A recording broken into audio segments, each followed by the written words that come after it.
Welcome to National Gun Trust's ATF eForm 1 video walkthrough guide. Thank you for joining us today. Today, we're going over the ATF eForm 1 for an individual applicant. Our ATF eForm 1 video walkthrough guide will go over page by page for an individual applicant. In order to start the ATF eForm 1 application, you will need to have registered your account on the ATF's eForm website, or for existing users, updated your account for the new ATF eForm's website. If you haven't done so yet, please do so before continuing with this video. There is a link to our ATF eForm's website new user registration video walkthrough guide and existing user update video walkthrough guide in the video description below.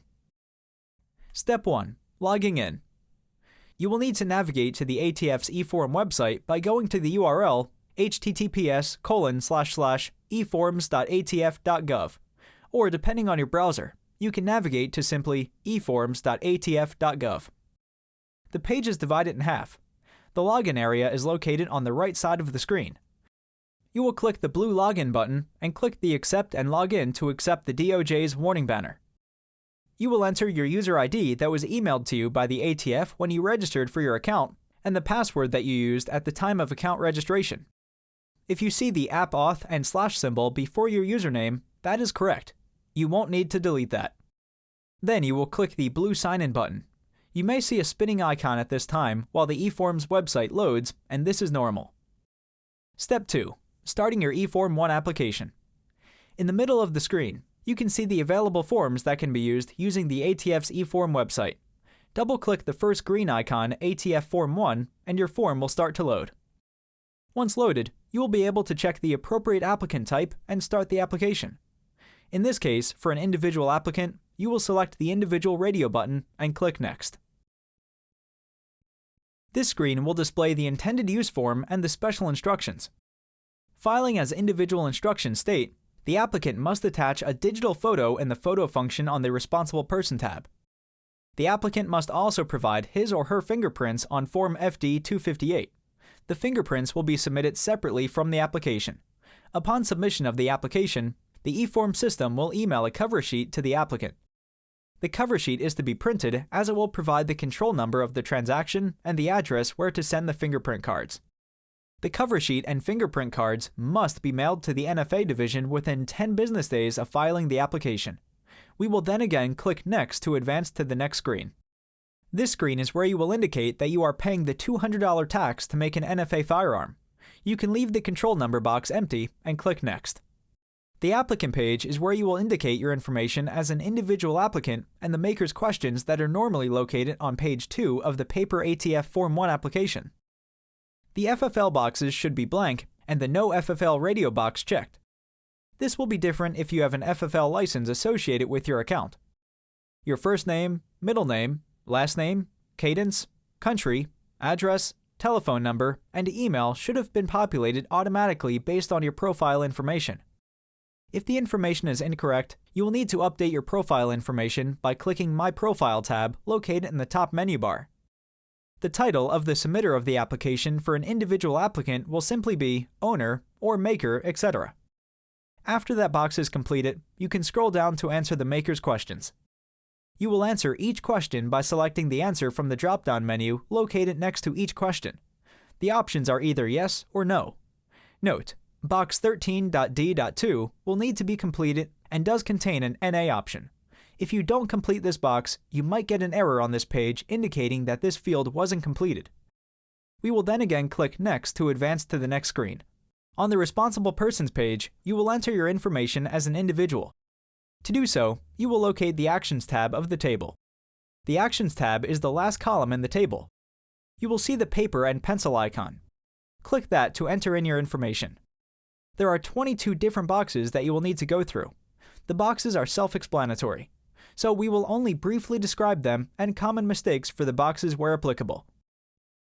Box 1. Citizenship. This is your current citizenship. Box 2. Cadence. This is your cadence if you have one. For example, junior, senior, second, third.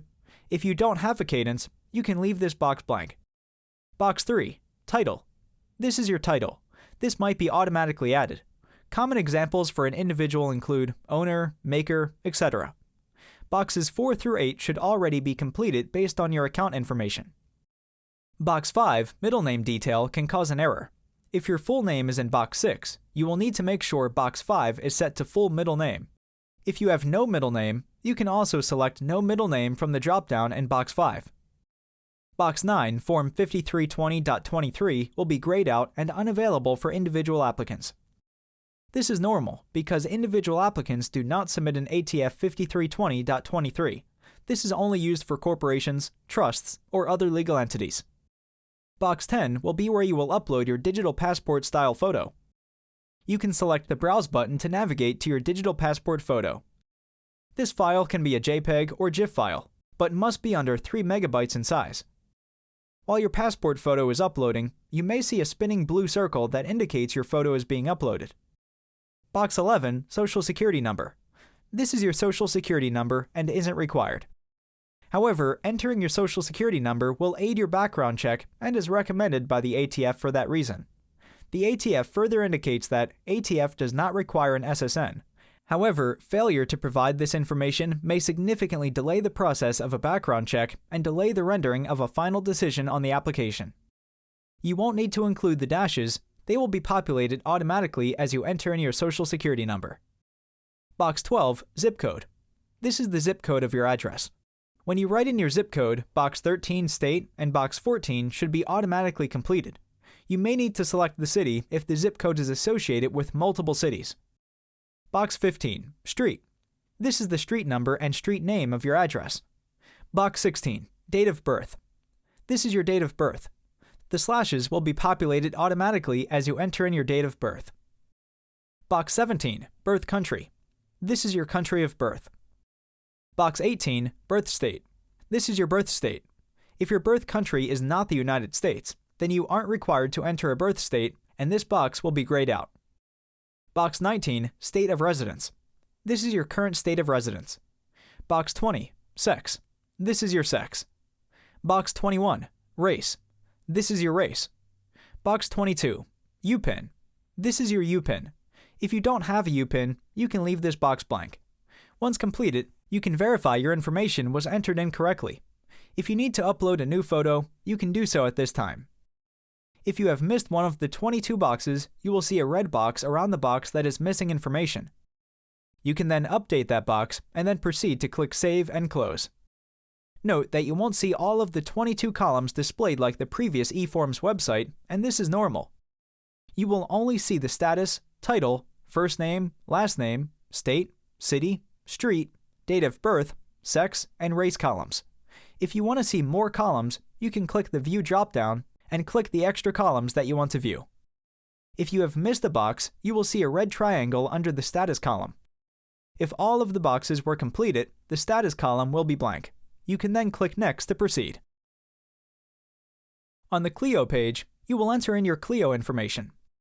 The agency or department name is the CLEO's agency name or department, for example, Cooper County Sheriff's Office.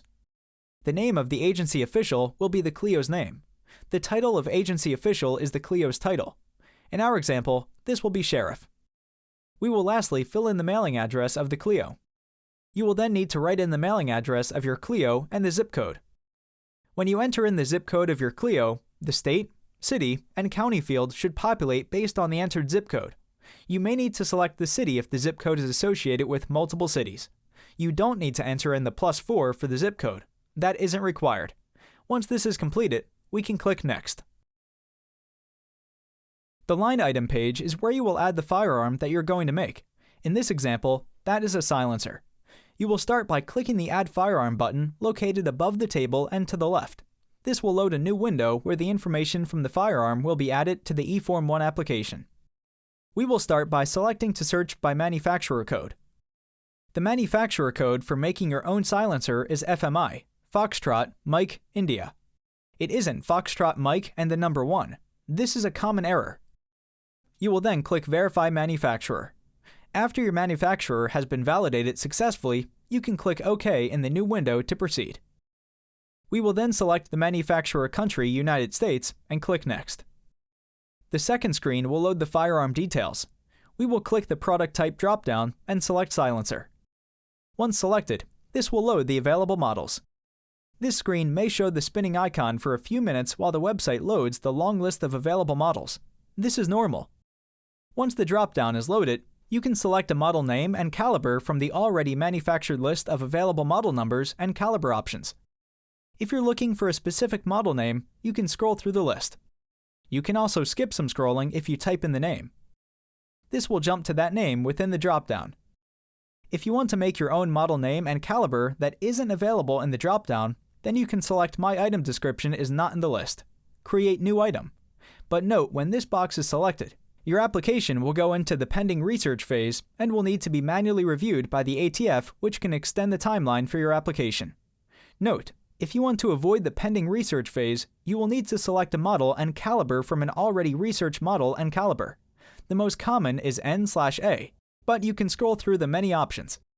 Clicking the My Item Description is not in the list. Create New Item radio button may take a minute to load and will show the spinning icon while loading, but will eventually unlock the model, caliber, and unit of measure, and you can then write in the information that is specific for the silencer that you are going to make.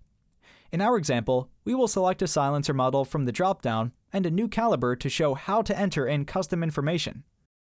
But we will ultimately select the caliber and unit of measure from the drop-down, 9mm in our case, for our example silencer. The overall length will be the estimated overall length of the firearm that you are making in inches. For the overall length box, you won't need to write in the word inches, just the numerical value of the measurement will be sufficient. You will then lastly write in the serial number from the silencer that you're going to make. The serial number will be created by you, the maker. You will need to state why you intend to make firearm. The most common examples are investment and all other lawful purposes or all lawful purposes. Other reasons may be valid, but those two are the most common. Silencer notes per the ATF that were already discussed can also be found on this screen.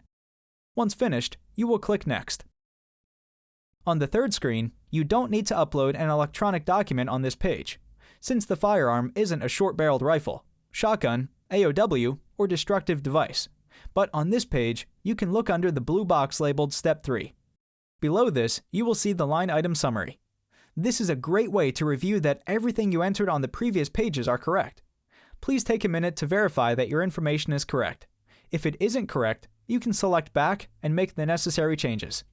If your entered information is correct, you will then click Finish.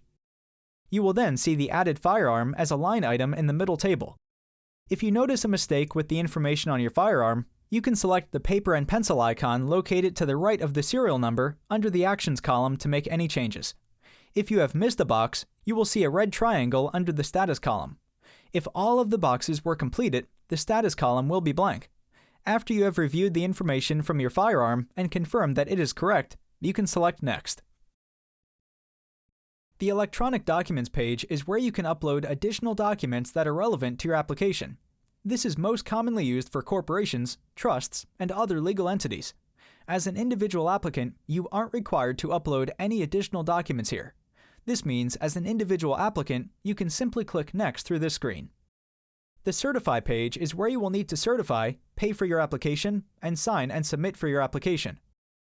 If you didn't select the My Item Description is not in the list, Create New Item on the Line Item page, or have any page errors, then you should see a green check mark stating that the application has been validated successfully. If you did select the My Item Description is not in the list, Create New Item on the Line Item page, then you should see a yellow triangle stating that the model or manufacturer that you have indicated is either unknown or is not listed in the ATF reference tables. ATF will have to validate the information that you provided prior to rendering a decision on your application. This may extend the average processing time for this application. Both will allow you to proceed if you don't have any application errors. If you have any application errors, you will also be told this here with a red triangle or X and links to the pages that need to be fixed. If you have no errors, you can select the radio button under Certify. Next, you will need to click the Pay button. This will open up a window confirming that you want to continue to pay for the $200 tax stamp. If you have a pop-up blocker enabled, you may need to disable that in order to view the payment window. You will also need to follow the steps in the Pay.gov pop-up that are self-explanatory. Once your payment has been submitted, you will see a window indicating that your payment has been successfully submitted and that you can now close the payment window.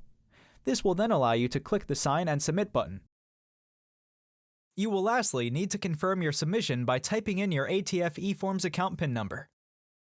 After you click Submit, you may see the spinning icon at this time while your application is being submitted, and this is normal. We will now discuss the ATF eForm 1 mailing checklist. After submitting your application to the ATF will email your cover sheet and your ATF Form 1. If your application had a yellow triangle on the Certify page, then your application will start in the pending research status. This means that your ATF Form 1 that was emailed to you will be watermarked draft, and the cover sheet won't have a valid control number or serial number. In this case, you will need to wait for the ATF to review your application. Once your application is reviewed, the ATF will change your application from pending research to submitted. At this time, you will receive another email from the ATF with your ATF Form 1 watermarked submitted and a valid cover sheet. This will be the time that you will be able to mail your cover sheet, fingerprint cards to the ATF, and mail your CLEO paperwork to your CLEO. This can take the ATF up to 150 days to change your application from pending research to submitted. If your application had a green check mark on the Certify page, then your application will start in the submitted status. Your cover sheet will have a valid control number and serial number. The below items will be sent to the ATF after you have received a valid cover sheet from the ATF. The valid cover sheet. 2 fingerprint cards for yourself as an individual applicant. You should mail your cover sheet and fingerprint cards to the ATF with a shipping method that offers a tracking number to ensure that your package was delivered. You will only have 10 business days to have your fingerprint cards and cover sheet to be delivered to the ATF. Your application may be denied if the ATF doesn't receive your cover sheet and fingerprint cards within the 10 business days. The below items will be sent to the CLEO that you named within the application. The CLEO copy of your ATF eForm 1 that was emailed to you. You won't need to send any FD258 fingerprint cards to your CLEO. You don't need to ship the CLEO copy of the ATF eForm 1 with tracking. After your cover sheet and fingerprint cards are received by the ATF, your application is considered to be submitted. Once approved, the ATF will email your approved tax stamp to the email address from your ATF eForm account. The ATF won't send you a physical tax stamp. If you want a physically printed tax stamp, you can view our ATF eForm 1 tax stamp printing service in the video description below. This completes the ATF eForm 1 Individual Applicant ATF eForm 1 Video Walkthrough Guide. Thank you for joining us today. If you have any further questions, you can email us your question using the link in the video description, reach out to us on Reddit using our account u/National Gun Trusts, or by simply leaving a comment below.